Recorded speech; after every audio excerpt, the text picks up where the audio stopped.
오랜만에 모였습니다. 모여서 참 감사하고 또 행복합니다. 기쁘기도 하고 반갑습니다. 오늘 제목은 하나님이 역사하시는 교회와 예배입니다. 바로 오늘 마가다락방에 하나님의 영이 역사하시고 또 그 예배와 그 모임과 그 성도들에게 주님이 역사하고 계시는 거죠. 당시에는요, 예루살렘 성전이 있었습니다.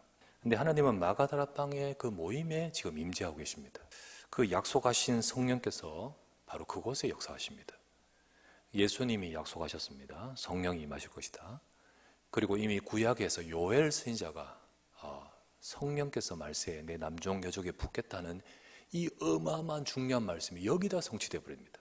왜 하나님은 그 하나님의 역사는 그 화려하고 어마어마한 그 성전에 또 그들의 모임에도 예배가 있거든요. 지금 그 예배에 역사하지 않으시고 별 볼 것 없는 이 마가다락방의 진위에 역사하신다는 거예요. 첫 번째 나눌 말씀은 예루살렘 성전과 유대인 예배의 문제에 대해서 한번 보십시다. 성전으로 치면 이게 세 번째 성전입니다. 성전의 역사. 첫 번째는 알다시피 여러분 다윗의 아들인 솔로몬이 처음에 지은 성전. 근데 이 성전이 바벨론이라는 나라에 멸망하면서 무너집니다. 이들은 어떻게 예배합니까? 회당이라는 거 세워졌다고 말씀드렸지 않습니까? 그 두 번째 지은 성전이 바로 포로 이후 돌아와서 지은 성전. 이 성전은 스룹바벨 성전이라고 합니다. 바로 이 예수님 오신 그 당시에 헤롯 대왕이 이제 그 두 번째 성전을 보강하면서 엄청난 규모로 성전을 짓게 된 것이 이게 세 번째 헤롯 성전입니다. 근데 이 세 번째 헤롯 성전을 지을 때 이거는 정치적 목적이 다분했습니다. 어떻게 하냐면 유대인의 저하하는 심리를 이용하는 겁니다. 유대인은 뭘 좋아하냐? 성전 좋아해요. 이 성전이 얼마나 대단했던지 사람들이 감동을 받습니다. 그래서 사람들이 그 성전 외형만 딱 보고 있지 진짜 그 속에 있는 영적 상태, 문제의 상태는 못 보고 있다는 겁니다. 예수님이 그 말에 대답하는 말은 뭐냐? 21장 6절에 나옵니다. 뭐라고 하셨냐면 너희 보는 이것들이 날이 이르면 돌 하나도 돌 위에 남지 않고 다 무너뜨려지리라. 도대체 무슨 문제가 있길래 그렇게 하셨을까요? 누가복음 19장 44에서 46절, 이게 사복음서에 다 있는 내용인데요. 또 너와 및 그 가운데 있는 네 자식들을 땅에 메어치며 돌 하나도 돌 위에 남기지 아니하리니 이는 내가 보살핌을 받는 날을 알지 못함을 인함이니라 하시니라. 성전에 들어가서 장사하는 자들을 내쫓으며 그들에게 이르시되 기록된 바 내 집은 만민이 기도하는 집이라 이렇게 되어 있습니다. 너희는 강도의 소굴을 만들었도다. 첫 번째는요, 복음 놓쳐버렸습니다. 이스라엘 백성들이 성전에서 예배하러 올 때요, 피제사를 예배드립니다. 이 피제사가 바로 앞으로 오실 그리스도를 말하는 거 아닙니까? 피제사 예배드리면 짐승을 갖고 와야 됩니다. 그런데 짐승 납품업체가 따로 있습니다. 근데 이 납품업체가요, 제사장하고 딱 결탁합니다. 이런 상업성의 가장 본질적인 복음의 언약을 다 잃어버리게 만든 것이 바로 이때였습니다. 그리스도께서 오셔야 될 그 피제사의 영적 비밀은 다 놓쳐버린 거예요. 두 번째, 내 집은 기도하는 집이라 했지 않습니까? 하나님이 원하시는 것이 바로 예배하고 복음 붙들고 예배하고 기도하는데 만민이 기도해야 되는데 이거 다 놓쳐버린 거예요. 세 번째는 뭐냐? 장사하는 이곳이 어느 곳이냐? 이곳이 바로 이방인의 뜰, 아이들의 뜰입니다. 바로 전도 선교 하나님의 소원, 렘넌트 대한 하나님의 소원을 다 뭉그뜨려버린 거죠. 결국은 뭡니까? 지향화하는 거예요. 지향이. 오늘날도요, 우리의 현장의 시대의 재앙을 보면서 이것을 가지고 하나님이 어떻게 하셔요? 예배를 멈추게끔 되는 경험을 우리에게 주셨습니다. 이거를 통해서 우리로 하여금 많이금 각성하게끔 만드시지 않겠습니까? 너희는 유대인처럼 되지 말라는 거지요. 그러면 두 번째로 하나님이 역사하신 마가다락방을 우리는 초점을 맞춰 봐야 되는 거예요. 우리가 잘하거나 사람이 잘하거나 열심히 하는 그것을 가지고 하나님이 보시고 역사한다고 생각합니다. 여러분, 그거는요, 종교입니다. 여러분, 하나님은 우리 수준을 보고 역사하지 않습니다. 하나님은 우리 행위가 기준으로 역사하지 않습니다. 내 속에 언약을 보고 역사하시는 거예요. 마가다락방에 모이는 이 제자들은 어떠합니까? 예수님이 40일간 친히 그들에게 보여주신 그것 속에 있는 자들입니다. 예수는 그리스도입니다.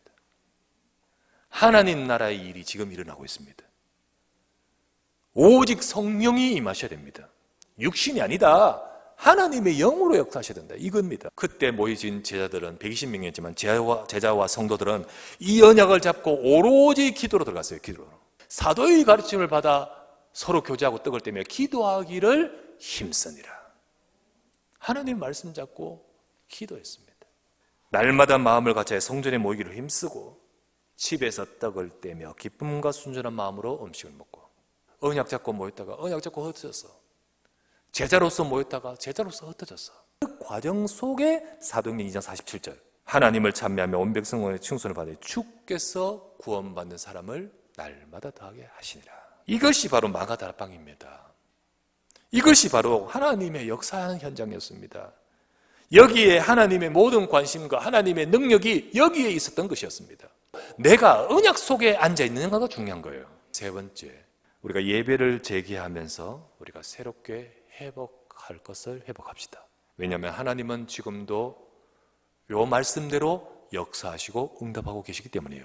우리 마음과 자세에 따라서 하나님의 역사는 달라지거든요. 먼저 우리는 익숙하게 뿌리 내려져 있는 우리의 종교의 예체질을 버리시기 바랍니다. 언약과 관계없이 내가 나도 모르게 내 속에 가지고 있는 것을 따라서 종교 그냥 그런 것 가지고 해오는 내 신앙생활은 바꾸시기 바랍니다. 반드시 놓치지 말아야 될 것이 뭡니까? 첫 번째는요, 여러분 언약의 메시지를 잡아야 돼요. 예수는 그리스도입니다. 하나님 나라 일이 지금 저와 여러분과 우리 교회와 우리를 통해 일어나고 있습니다. 성령께서 지금도요 주의 백성들에게 약속하신 대로 역사하십니다. 이 약속을 잡고 우리는 강단 말씀의 언약을 잡아야 돼요. 붙들고 기도하시기 바랍니다.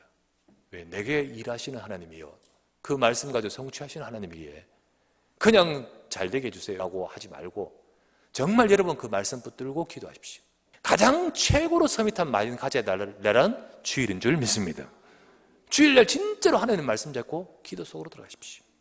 그리고 놓치지 말아야 될 것이 바로 이방인의 뜰과 아이들 뜰이에요. 심적인 장, 결국은 우리가 전도 선교와 그리고 후대를 살리는 중요한 우리 그 방향을 말하는 거죠. 놓치지 말아야 됩니다. 우리 마음과 중심을 새롭게 갖는 것이 중요할 줄 믿습니다. 우리 속에 그리스도의 언약을 잡고 말씀을 정말 붙들고 기도하면서 하나님 전도 선교와 그리고 후대를 살리는데 이 응답을 받고 초대교회 마가다락방처럼 그 응답과 그 축복을 누리는 우리가 되게 하옵소서. 다시 한번 붙들기를 바랍니다. 오늘 우리 사도행전 2장을 딱 보면서 재산과 소유를 팔아 각 사람의 필요를 따라 나눠주고 했다 했지 않습니까? 사실 코로나를 통해서 어려운 교회들이 있어요. 지금 지난주에 사도행전 11장의 말씀에 헌금회가 부조를 보냈더라. 오늘 본문도 역시 또 그런 내용이 있듯이 다음 주 여러분 개척교회 헌금이라 해가지고 우리가 좀 돕도록 하십시다. 그래서 결국은 여러분과 저의 삶이 하나님께서 원하시는 것을 따라서 쓰임받는 우리 언약교회가 되고 하나님이 역사하신 예배와 하나님이 역사하시는 교회가 되기를, 또 우리 성도들이 되시기를 우리 주 예수 이름으로 축원합니다.